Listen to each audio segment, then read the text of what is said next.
everybody. Welcome to Tabula Rasa. Today we are going to look at American comics versus manga, round one. So, before we start this, let's put in some context. When we look at the state of comics in the year 2021 in the United States of America, what can we say about it? Well, Jim Lee of DC Comics says it's doing alright. Twitter has a bunch of zealous supporters of Marvel and DC's current lineup and direction. And to top it all off, we have at least one superhero movie per year for the past 10 years ish or so. So it's doing okay, right?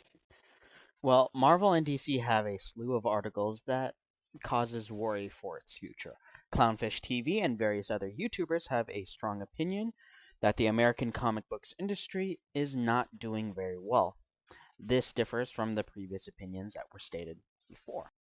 One big opinion that divides the fan base about the industry is the inclusive representation rules that these companies have imposed on their books that showcase people of color, LGBT, and women, though not necessarily in that order. Whether or not it has done so successfully is a different topic altogether. This, along with a lack of diverse genres, according to some industry heads, is what led to the slump in sales. Which is odd considering, according to Comicron, overall sales of comic books in the United States have increased. But also, according to Diamond Comics, a comic book distributor, sales for American comic books have decreased. So, what is the state of comic books in the United States? If you do like this sort of topic, do the YouTube thing, like, subscribe, and let's go.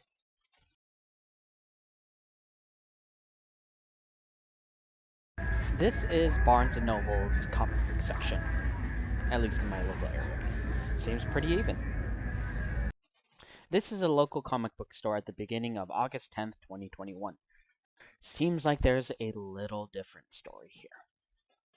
Before we move on, let's get some premises established first. 1. Comics are a business first. They aren't here to preach a message or advocate for something. They are used to make money, to make more comics, to make more money, etc., etc. Comics are a medium in both the literary sense and the artistic sense. So we'll use Scott McCloud's definition from Understanding Comics because there's really no reason to not use it. And the definition is this.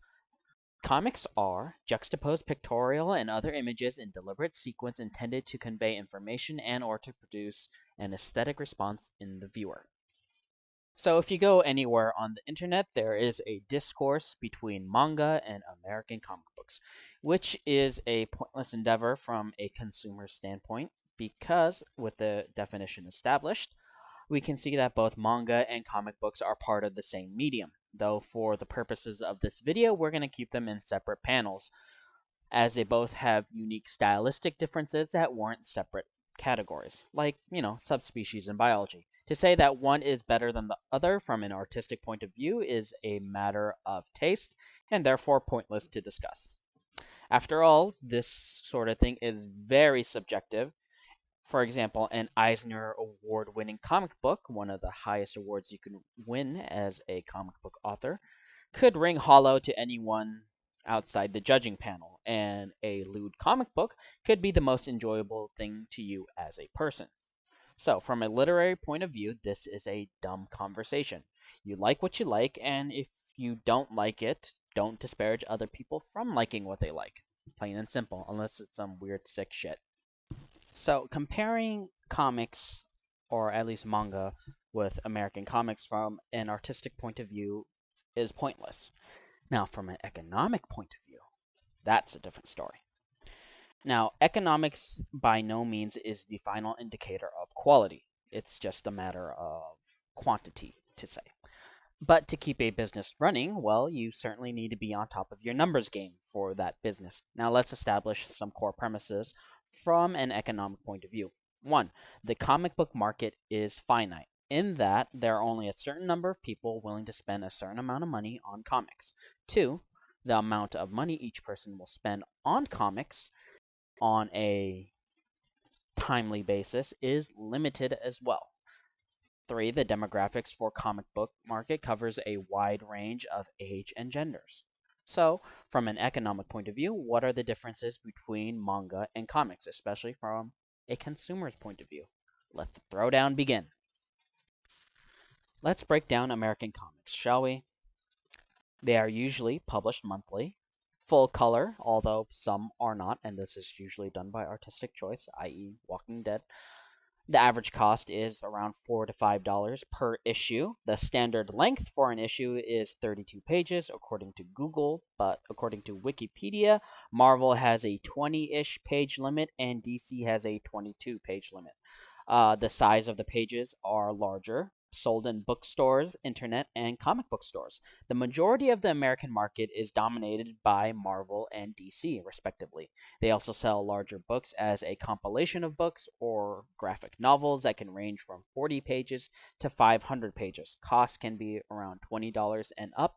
This usually depends on the quality of the print, the book, paper quality, etc.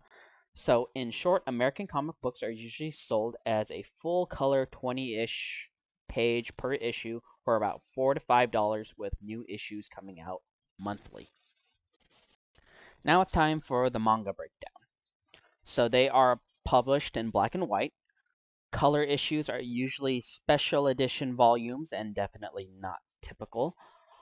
They are printed either weekly or monthly released, depending on the publication company. The weekly release usually has around 19-ish pages, unless it's the first issue, then they give it about double-ish sometimes, around 30 to 40-ish pages. A monthly release has around 30 to 40-ish pages per issue. When printed in volume, they are smaller and printed on the cheaper newsprint. These releases usually come in the form of magazines that are not only available in bookstores, although some bookstores in Japan specialize in comics, but also at your convenience stores, your 7-Elevens, your Lawsons, etc., which are basically everywhere in Japanese cities and are available in many rural areas as well. They roughly go for around 250 yen per magazine. They're around 400 some pages. When you buy them in their volumes, called tankobon in Japanese, in the US, it's around $8 to $20. In Japan, they're around 400 to 500 yen. So it's roughly 200 pages per tankobon. So what can we conclude from this? And let's just do a strict apple to apple comparison here for the cost in the United States. An issue of US Comics comes roughly to $4 an issue, which is about 18 cents per page. Now, this is very comparable to those bought in volumes or a compilation of those issues and graphic novels. Because these volumes or graphic novels can vary in length, size, hardback, paperback, quality of paper, and that sort of stuff, it can vary in costs, but it roughly comes around to very roughly 18 cents a page, right? Now, for manga, the main form that it is sold in within the United States is through the tankobon, or the volumes, and let's say it's around $20 for 200 pages. That's 10 cents a page. So let's look again at this section. Or even if you're going to go online and view what's available, or let's say you're even at your local comic book store, and let's say you only had around $100 to spend on comics, right? Which one do you spend your money on? Now, for those of you who are fans of American comics, you're definitely going to spend it on American comics. If you're a fan of manga, right, you'll spend it on manga, right? But for a new consumer of the genre, right, let's say you're a parent giving it to your child, a grandparent giving it to their grandchild, aunts, uncles giving it to nieces and nephews, and everything in between. Which one's going to give you the most bang for your buck? As far as the math is concerned, it's safe to say that manga does give you the most bang for your buck. Now, do you agree, disagree? Comment below. Don't forget to like, subscribe, and do the YouTube thing. And have a good day or good evening. Ciao, everybody. So let's just take care of some housekeeping stuff while I'm here. I know I haven't had any steady videos lately. It's not because I stopped reading comics. It's just, laziness, right? Haha. Let's start addressing some of the objections. This is just purely trying to take the subjective nature of these sort of discussions out of it, whether or not certain authors are better than others. I think, like I said before, is pointless. So if you're bringing up the objections of so-and-so is better and yada yada, things along that nature, I mean, it's not relevant to this point. It may be relevant to another, but considering that it is very subjective, you know, and there's really no way to say something is subjectively better than another, all that does is indicate your own personal preference. So, definitely, if you like American comics and you think American comics are the best, fine. That is simply your opinion, but there is no way to objectively declare that. Alright? Thank you for watching my video. Hope you enjoyed it, and here's hoping that I am not so lazy to not keep doing this, because this was actually pretty interesting.